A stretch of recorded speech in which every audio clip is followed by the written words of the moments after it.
जय हिंद दोस्तों, स्वागत है आप सभी का ज्ञान कृषि फाउंडेशन के इस ऑफिशियल यूट्यूब चैनल पर। मैं हूं Gyan Prakash, PhD scholar, ND UAT Kumarganj Ayodhya.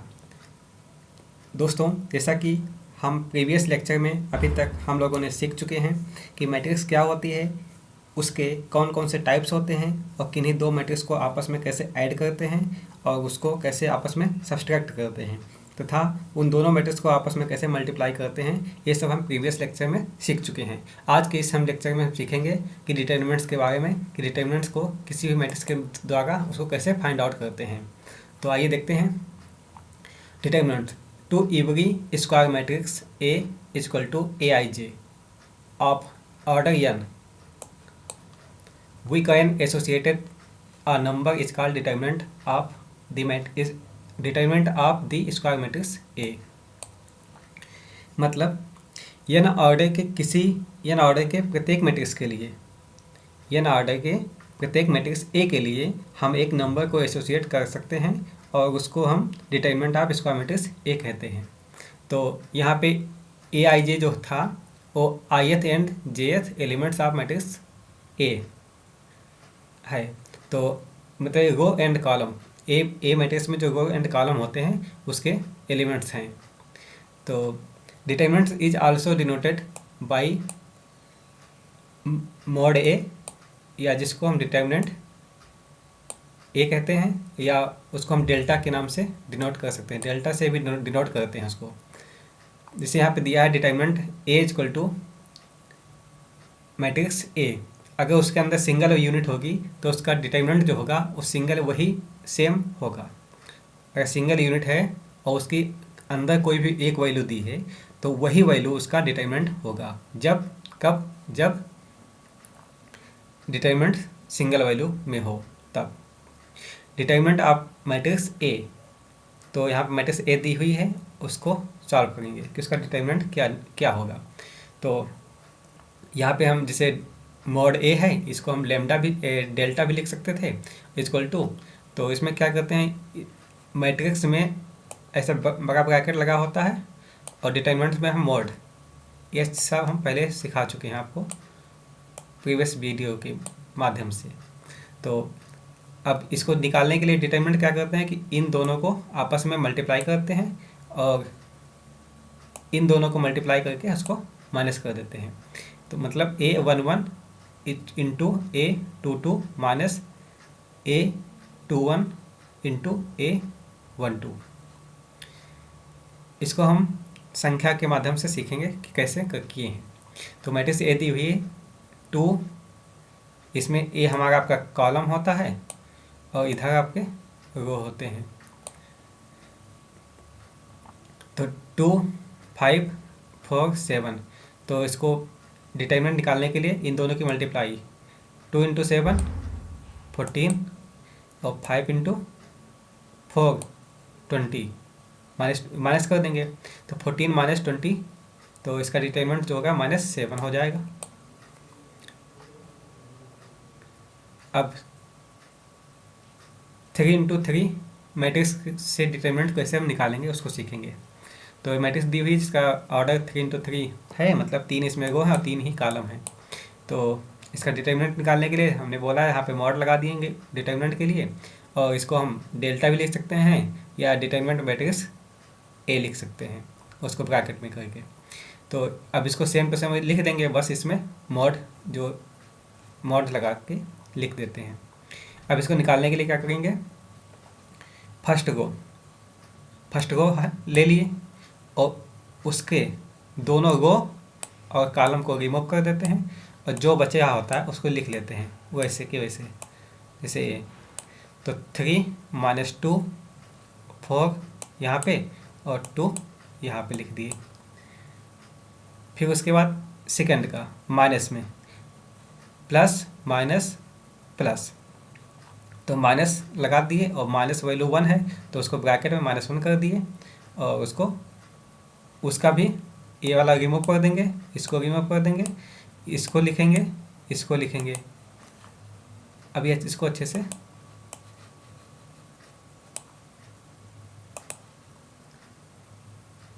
One यहाँ पे लिख लिए, -2 यहाँ पे, 1 यहाँ पर और 4 यहाँ पे।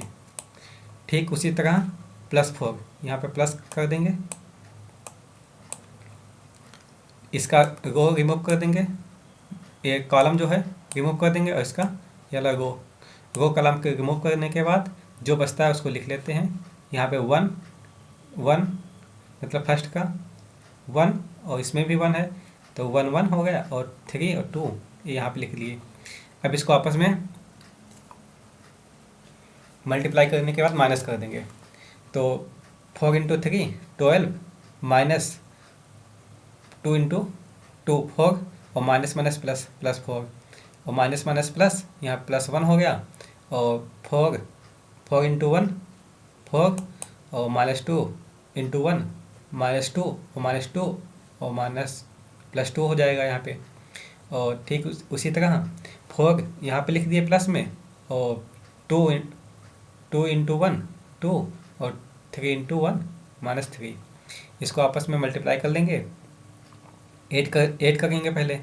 तो यहाँ पे 12 + 4 16 हो जाएगा, +1 और 4 + 2 6 और यहाँ 4 2 में से -3 निकलेगा तो -1 बचेगा। अब इसको आपस में मल्टीप्लाई कर लेंगे। 2 इंटू 16 32 और प्लस 1 इंटू 6 +6 और 4 -1 -4। तो इसको आपस में ऐड करने के बाद सब्सट्रैक्ट कर देंगे तो इसका डिटरमिनेंट निकल आया। इसका डिटरमिनेंट जो है वो 34 आ गया आंसर।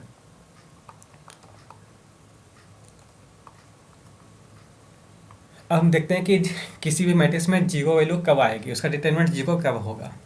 तो इफ़ एनी रो और column in determinants have in only zero value then determinant of A will be zero.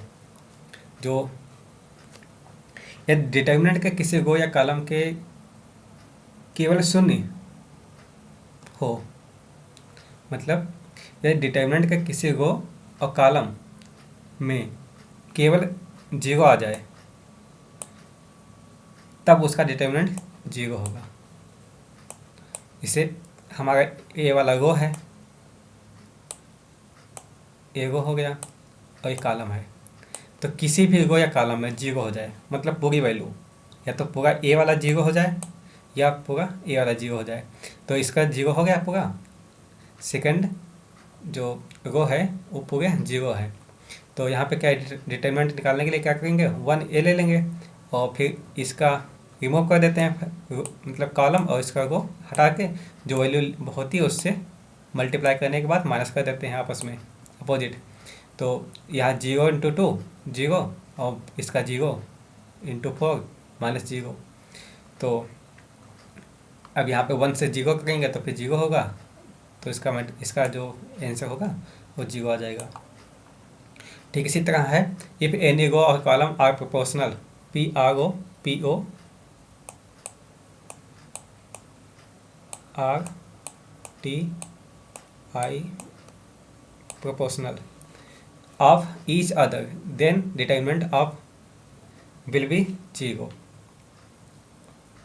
तो अगर वो प्रोपोर्शनल है, मतलब यदि रो और कॉलम एक दूसरे के समानुपाती हैं तो उसका डिटरमिनेंट जो होगा वो 0 होगा। तो कैसे होगा समानुपाती, मतलब इन दोनों का और इन दोनों का, रो और कॉलम आपस में समानुपाती हैं। जैसे 5 यहाँ पे ले लिए और -6 यहाँ और 7 यहाँ पर, प्लस माइनस प्लस, तो ये जब 5 ले लिए तो इसका ये जो कॉलम है और इसका रो रिमूव कर देंगे, जो बचेगा उसको आपस में मल्टीप्लाई करके माइनस कर देते हैं। तो 12 इंटू 4 48 और 8 इंटू 6 48।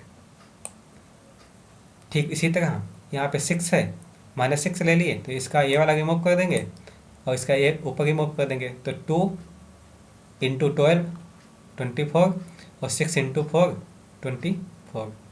ठीक इसी तरह 7 प्लस में ले लेंगे और उसका ए वाला रो जो कॉलम है इसको रिमूव कर देंगे और इसका ए वाला रो रिमूव कर देंगे तो 12 इंटू 2 16, नहीं इसका ए तो रिमूव कर दिए, तो 8 इंटू 2 16 और 4 इंटू 4 16। तो आपस में इसकी वैल्यू 48 माइनस 48 जीरो हो गया, और 24 माइनस 24 जीरो, तो 16 माइनस 16 जीरो हो जाएगा। इसको आपस में मल्टीप्लाई करेंगे तो जीरो हो जाएगा, तो उसका आंसर भी जीरो होगा। आशा करता हूँ कि आप लोग मैट्रिक्स के डिटरमिनेंट्स को फाइंड आउट करना सीख चुके होंगे। तो मिलते हैं अगले वीडियो में, तब तक के लिए जय हिंद।